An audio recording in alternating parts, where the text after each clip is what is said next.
अघि ल अहिले चाहिँ भएछ म फेरि बल्ल गरेर देखाउँछु बल्ल भयो हस् सर है जस्तो लागेको थियो थिएन छ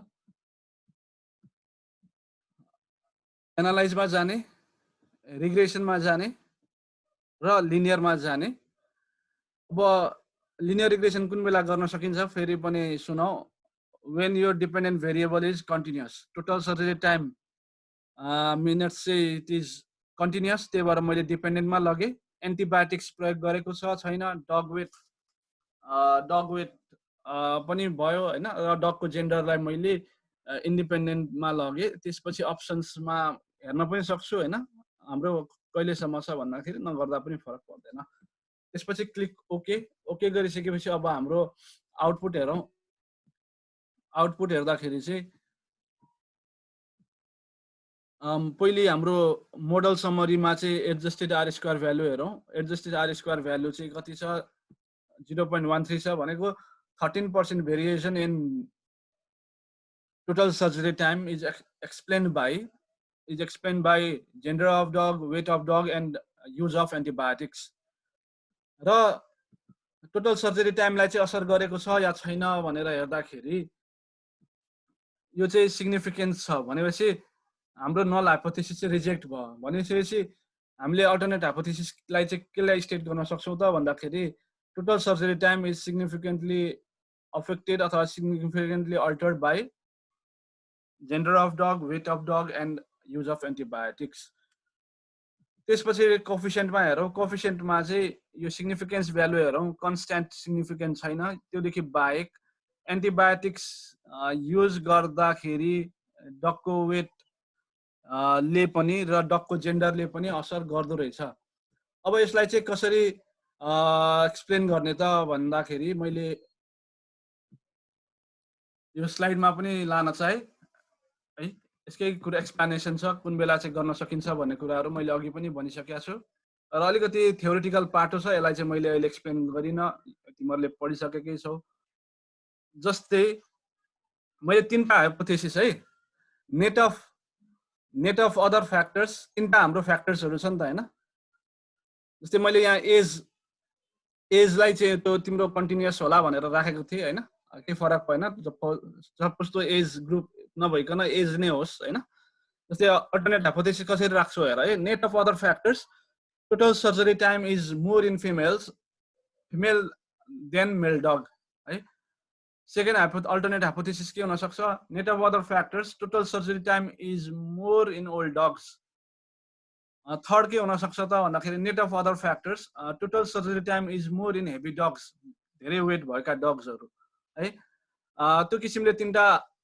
अल्टरनेट हाइपोथेसिस बनाए किनभने मैले अघि यहाँनेरि मोडल चाहिँ सिग्निफिकेन्ट है मोडल चाहिँ सिग्निफिकेन्ट भनेर देखाएपछि त्यो कुराहरु गरेको थिए र के कुराहरु क्लिक गर्ने त भनेर मैले यहाँनेरि देखाउँदाखेरि you go to analyze you go to regression you go to linear regression हैन लिनियर रिग्रेसनमा चाहिँ गइसकेपछि स्ट्याटिस्टिक्समा गएर स्ट्याटिस्टिक्स चाहिँ क्लिक गर्नुपर्छ है स्ट्याटिस्टिक्समा क्लिक गरेपछि स्ट्याटिस्टिक्समा क्लिक गरेपछि एस्टिमेट्स र मोडल फिट क्लिक गर्नुपर्छ र यति क्लियर गरिसकेपछि हाम्रो आउटपुट आयो आउटपुटमा चाहिँ एडजस्टेड आर स्क्वायर को भ्यालु हेर्ने जस्तै 14.4% variation in dependent variable is explain by independent variable त्यसको लागि see adjusted R square value भनेर ब्र्याकेटमा राखेको छु र यो एफ चाहिँ सिग्निफिकेन्स छ F test for overall significance of model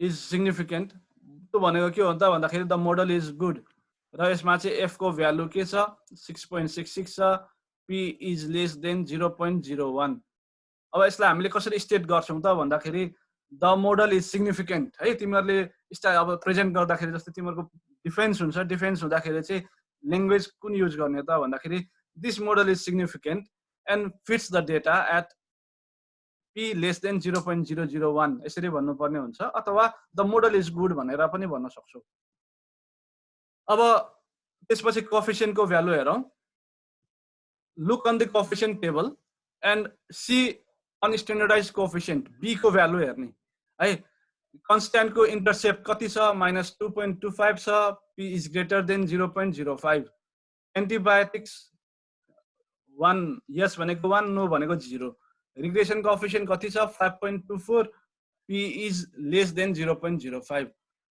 डगको वेटको कति छ कोएफिसिएन्ट 0.37 छ p इज ग्रेटर देन 0.05 डगको जेन्डरको कति छ regression coefficient 10.39 p is less than 0.05 age of डगको रिग्रेसन कोएफिसिएन्ट कति छ 3.85 र p इज ग्रेटर देन 0.05 दुईटा कुरा हेर्नु पर्दो रहेछ तिमीहरूले एउटा अनस्ट्यान्डर्डाइज्ड कोएफिसिएन्ट b को भ्यालु अर्को सिग्निफिकेन्सको भ्यालु त्यो दुईटा भ्यालुलाई चाहिँ रिलेट गर्ने यसरी चाहिँ लेख्ने यसरी लेखिसकेपछि अब इन्टरप्रिटेसन के त है जस्तै एन्टिबायोटिक्सको सिग्निफिकेन्स छ नि हैन 0.04 छ र बीटा चाहिँ कति छ त भन्दाखेरि 5.24 अब त्यसलाई कसरी इन्टरप्रेट गर्ने total surgery time is slightly more than 5 minutes when antibiotics are used.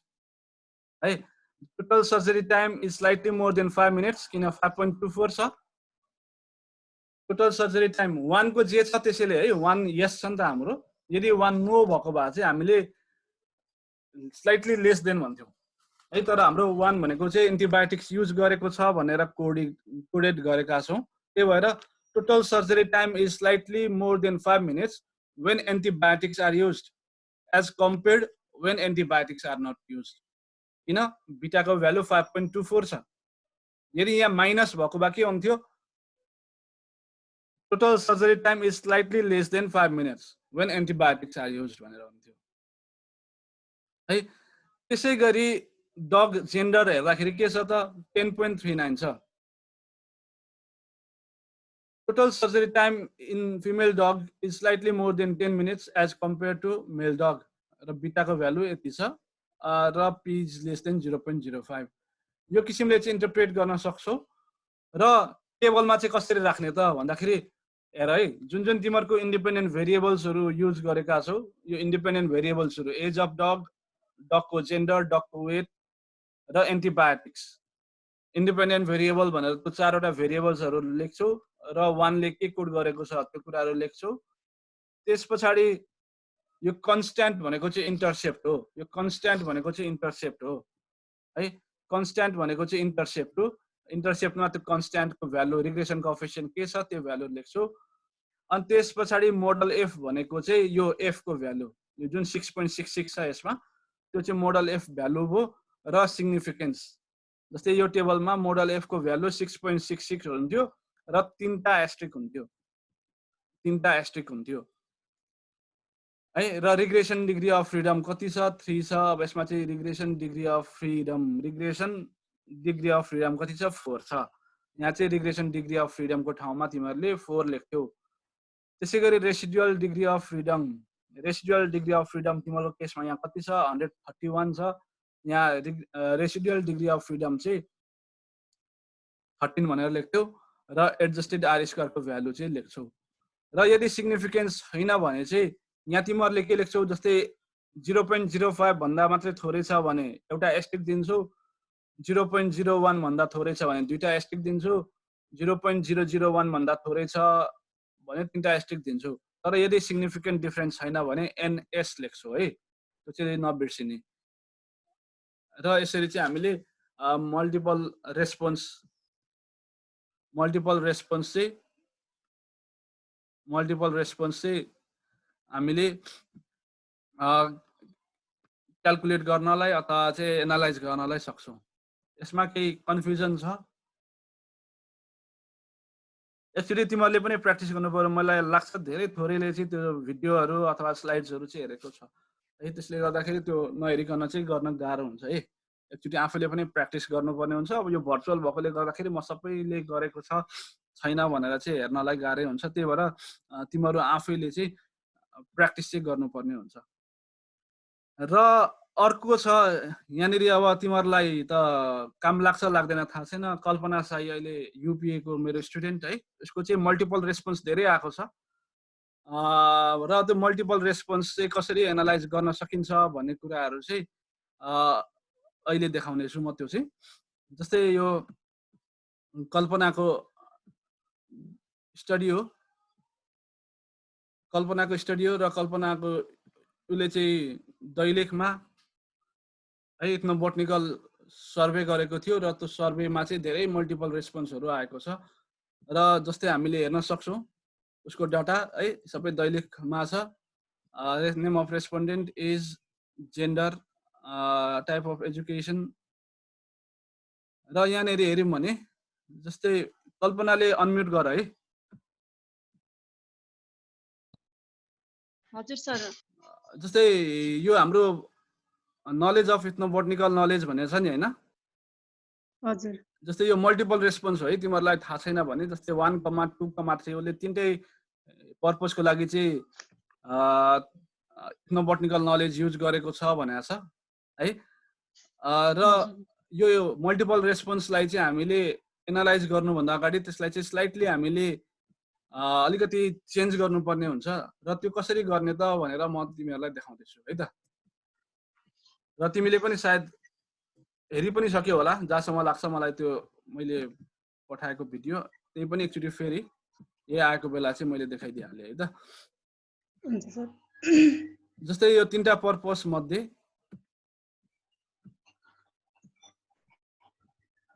यो अरूलाई पनि काम लाग्न सक्छ यो जस्तै यो मल्टिपल रेस्पोन्स हो जस्तै तिमीहरूकोमा पनि आउन सक्छ यस्ता समस्या सबै अप्सन्स तिमीहरूले जुन अप्सन दिएका छौ त्यो सबै अप्सनमा चाहिँ टिक लाउनु पर्ने अवस्था जस्तै यहाँ तिनटै अप्सनमा उसले टिक लगाएको छ है अब यस्ता खालका रेस्पोन्सलाई चाहिँ कसरी एनालाइसिसमा लाने त भन्दाखेरि जस्तै यो डेटा चाहिँ के छ त इफ यस पर्पस भन्ने छ हैन इफ यस पर्पस भन्ने छ अब तिमी भेरिएबल भ्यूमा जाऊ पहिले चाहिँ भेरिएबल भ्यूमा गएपछि एडिटमा जाऊ एडिटमा गएपछि यहाँनिर इन्सर्ट भेरिएबल भनेर देखाउँछ तिम्रो तीनटा त्यस्ता छन् हैन तीनटा अप्सन छ भनेपछि तिमीले तीनचोटि चाहिँ एडिटमा गएर इन्सर्ट भेरिएबल भनेर जाऊ एडिटमा जाऊ इन्सर्ट भेरिएबलमा जाऊ है र मैले अब यो भेरिएबल 1 2 3 लाई चाहिँ अब पर्पस मलाई थाहा भएन म त्यही भएर पर्पस _1 पर्पस _2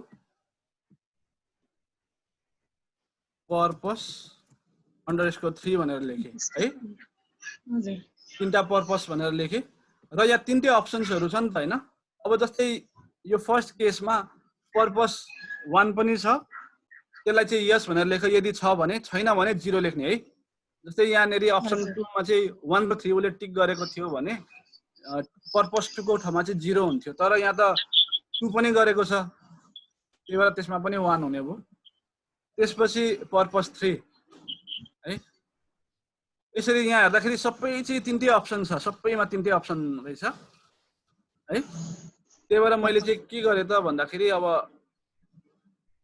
एकैचोटि गर्दिन्छु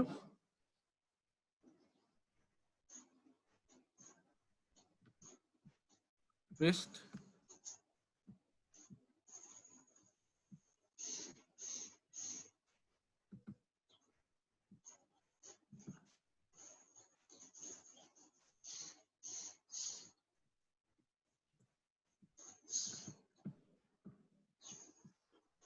पेस्ट र यो पनि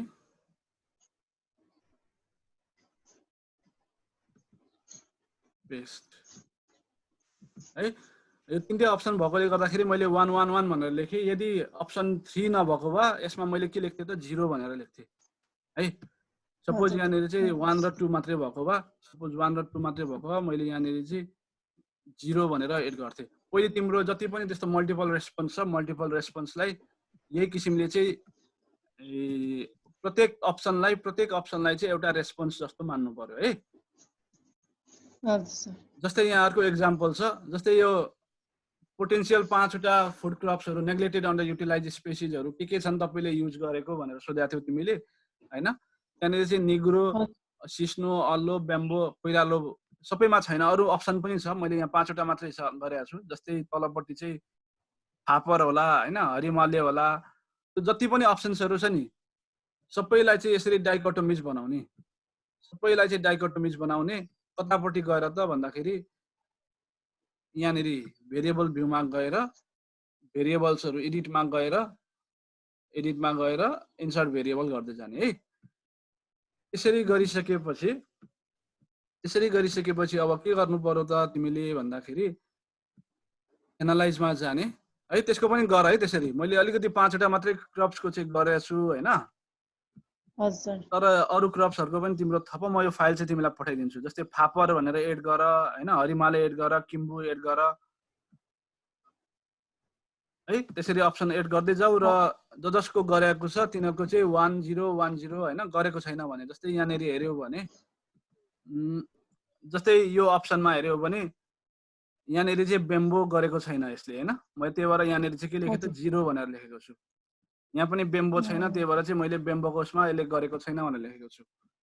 यति गरिसकेपछि क्लिक एनालाइज है, click multiple response, click define variable sets.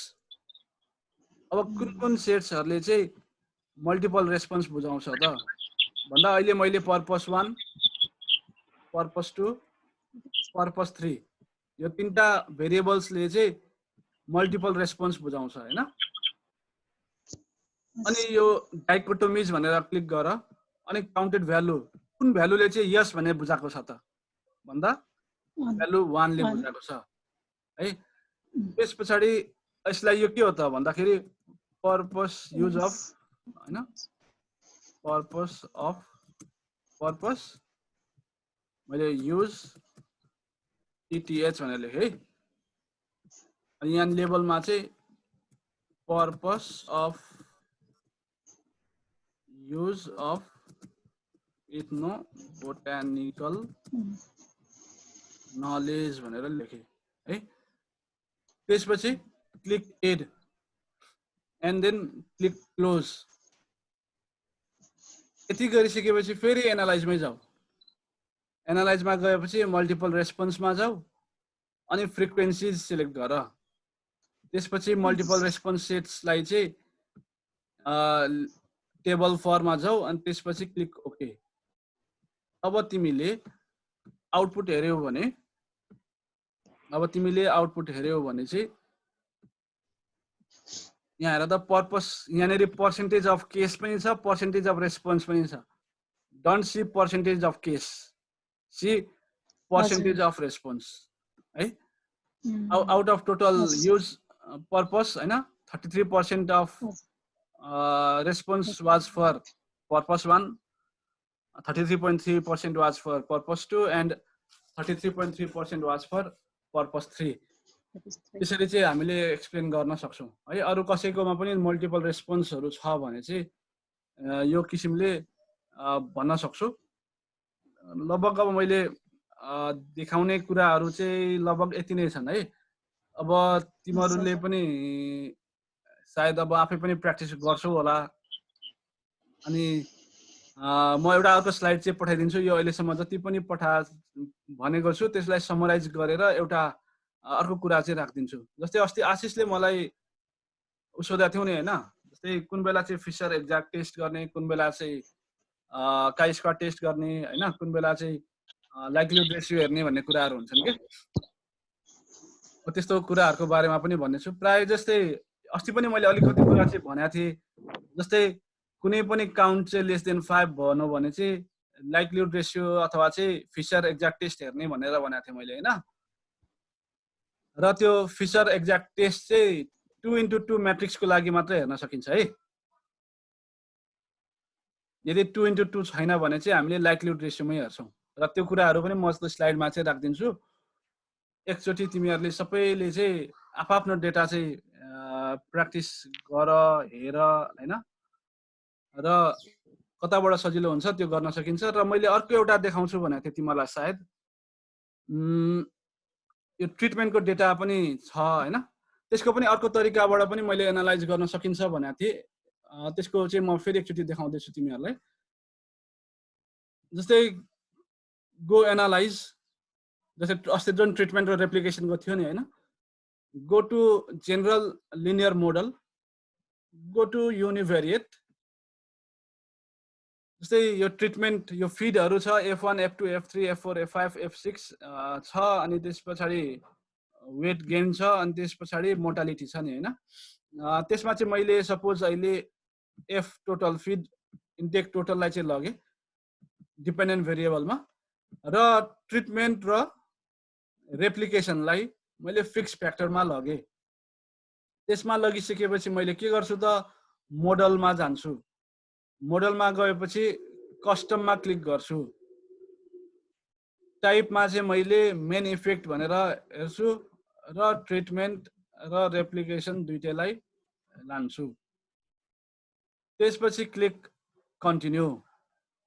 त्यस पछाडि पोस्ट हकमा चाहिँ कुन वेबाट चाहिँ मिन सेपरेसन गर्ने त? अस्ति हामीले एनोभामा गरे जस्तै डङ्कन्स पनि होला अथवा टुकी एचएसडी पनि होला है। तिमीहरूले प्राय यो चारवटा ट्रिटमेन्ट भन्दा कम छ भने चाहिँ अचेल एलएसडी भन्दा पनि टुकी टेस्ट चाहिँ हेर है। म त्यही सजेस्ट गर्छु तिमीहरूलाई। एलएसडीमा चाहिँ टाइप 1 एरर हुने चान्स चाहिँ बढी हुन्छ है। अनि त्यस पछाडि अप्सन्समा यदि डिस्क्रिप्टिभ अब होमोजिनिटी अफ टेस्ट पनि सिलेक्ट गर्नु पर्यो। अनि display means for treatment click okay. Click okay. अब हामीले चाहिँ आउटपुट हेर्यौँ भने चाहिँ के देख्छौँ त? यहाँनिर देखाएको छ हेर है। Test of null hypothesis is that the error variance of dependent variable is equal. यो भनेको छ यो हुनै पर्छ। यो भयो भने मात्रै हामीले चाहिँ यो एनोभाको भ्यालुहरू हेर्नुपर्ने हुन्छ। यदि यो चाहिँ 0. यो सिग्निफिकेन्स चाहिँ लेस देन 0.05 भन्यो भने त्यो चाहिँ प्यारामेट्रिक टेस्ट भएन, इक्वल भेरिएन्स भएन। त्यस पछाडि ट्रिटमेन्टको एनोभा हेरौँ 0.000 छ, सिग्निफिकेन्ट छ भनेर भन्न सक्छौँ। यो एफ भ्यालु सम्झौँ ट्रिटमेन्टको मात्रै है, ट्रिटमेन्टको मात्रै। एलएसडी लिस्ट सिग्निफिकेन्ट डिफरेन्सको भ्यालु निकाल्नलाई चाहिँ यो एररको डिग्री अफ फ्रिडम याद गर र मिन स्क्वायर पनि याद गर। त्यस पछाडि चारवटा ट्रिटमेन्टको फिट इन्टेक टोटल कति छ भनेर यसले देखायो। Mean plus minus standard error, mean plus minus standard error भनेर राख्नुपर्छ तिमीहरूले। त्यस पछाडि यो अस्तिकै जसरी, यो त अस्तिकै मैले एक्सप्लेनेसन गरिसकेकै छु। जस्तै डङ्कन टुकीमा हेऱ्यो भने यसको ए भयो, ट्रिटमेन्ट 3 को, ट्रिटमेन्ट बी को बी भयो, ट्रिटमेन्ट सी भयो, ट्रिटमेन्ट डी भयो, चारवटा ग्रुपमा है। अब यो एक्सप्लेनेसन चाहिँ मैले अस्ति एनोभामै गरिसकेको छु। त्यही किसिमले चाहिँ गर्न सक्छु। यो किसिमले चाहिँ अगाडि गर्दा राम्रो हुन्छ र समय चाहिँ सायद अब 1 मिनेट भन्दा कम छ। यदि केही कन्फ्युजन छ भने छोटो रूपमा यो अब यो सेसन बन्द भएपछि फेरि आएर चाहिँ सोधौँ होइन, छोटो धेरै अब नलिन्न म। र यदि छैन भने चाहिँ नआउँदा पनि हुन्छ। यदि छ भने चाहिँ कसैले सोध्न सक्छौ केही समस्याहरू, केही कन्फ्युजन्सहरू छ भने चाहिँ है। यो अबको समयमा, यो अहिलेको समयमा भ्याइयो भने ठिकै छ, अब भएन भने